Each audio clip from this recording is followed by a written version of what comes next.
Bienvenue dans Nouveau Prisme, le podcast qui aborde d'une manière nouvelle et originale le domaine des ressources humaines. Je suis Alexandra Hamda, DRH, à la fois curieuse et engagée, animée par la volonté de repenser et d'approfondir notre compréhension du monde DRH. Le domaine des ressources humaines est un domaine en constante évolution qui exige de sortir de sa zone de confort. Concrètement, qu'est-ce que ça veut dire ? Eh bien, c'est très simple. Il s'agit d'explorer de nouvelles voies, de changer de perspective ou encore d'élargir notre vision. C'est une tâche complexe mais indispensable car le rôle des RH est essentiel pour accompagner les entreprises dans leur évolution constante. C'est dans ce contexte que j'ai voulu explorer le monde des ressources humaines, des compétences relationnelles, du management et de la communication à travers le prisme d'autres métiers que celui de DRH. Vous verrez, au fil des épisodes, je vais recevoir des invités inspirants, des personnalités passionnées, des experts reconnus et des professionnels engagés. Ensemble, nous allons explorer des sujets et des thématiques qui sont au cœur de notre quotidien professionnel. Mais nous le ferons sous un nouvel angle, celui de leur propre métier. Bonne écoute! Bonjour à tous, je vous accueille pour une nouvelle capsule RH suite à l'épisode que j'ai enregistré avec Aurore Baudry qui est HRBP chez Foodles. Et on a traité du sujet de la carrière RH. Est-ce qu'il faut plutôt l'envisager comme un sprint ou comme un marathon ? Donc, elle nous fait vraiment son retour d'expérience. Et j'en profite pour vous partager les 3 apprentissages de cet échange. Le premier point, donc, Aurore, elle a vraiment construit sa carrière en mode marathon. Et pour elle, ça lui a permis d'avoir une vraie légitimité. Le premier point qui m'a marqué, c'est sa comparaison avec une course. De se dire, moi, je vais vraiment construire ma carrière comme un marathon et pas comme un sprint. Donc, cette approche, ça lui a permis de consolider ses expériences et ses compétences pour devenir une véritable experte. Résultat, elle a une légitimité qui est accrue. Elle a aussi la capacité de choisir les opportunités qui lui ressemblent et de sortir de sa zone de confort, mais au bon moment. Et ça fait toute la différence.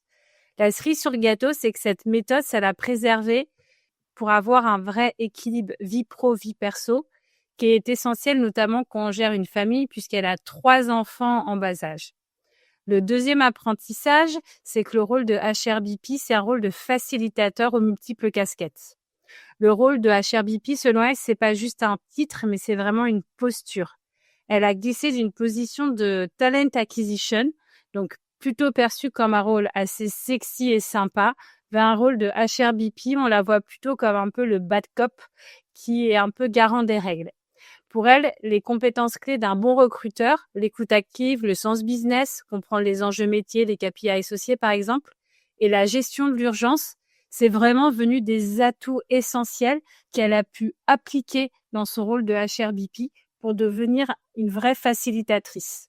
Selon elle, son rôle, c'est rendre les choses plus simples, plus claires, débloquer les situations et faire gagner du temps aux managers. Donc, elle a un vrai rôle de business partner. Le 3e apprentissage, c'est le courage managérial, qui est vraiment un enjeu chez Foodles aujourd'hui et un levier de performance et une priorité RH. Elle nous explique l'importance capitale du courage managérial, qui est un vrai levier de performance collective. Dans son entreprise, c'est ultra bienveillant. Donc, c'est difficile souvent pour les managers de poser un cadre, de faire des retours, des feedbacks, même si c'est pour le bien-être des équipes. Et là, les RH jouent vraiment leur rôle d'accompagner les managers, de créer un cadre de confiance, de les soutenir aussi pour oser dire les choses au bon moment et de prendre les responsabilités, même si c'est parfois très inconfortable. C'est vraiment un travail de partenariat qui fait grandir le collaborateur et le manager. Et c'est pour ça, selon elle, l'intelligence collective avec des pairs et des alliés comme une IA, qui l'aide souvent à structurer sa pensée et à gagner du temps, notamment par exemple sur la rédaction de courriers disciplinaires, c'est vraiment des atouts précieux pour les RH. Voilà les 3 leçons que j'ai tirées du parcours d'Aurore. Construire sa carrière avec patience, incarner un rôle de HRBP facilitateur et soutenir le courage managérial comme pilier de la performance. J'espère que cette capsule RH vous aura inspiré, vous aura aussi peut-être donné des pistes concrètes pour votre propre trajectoire. N'hésitez pas à écouter l'épisode dans son intégralité et on se retrouve très vite pour une nouvelle capsule RH.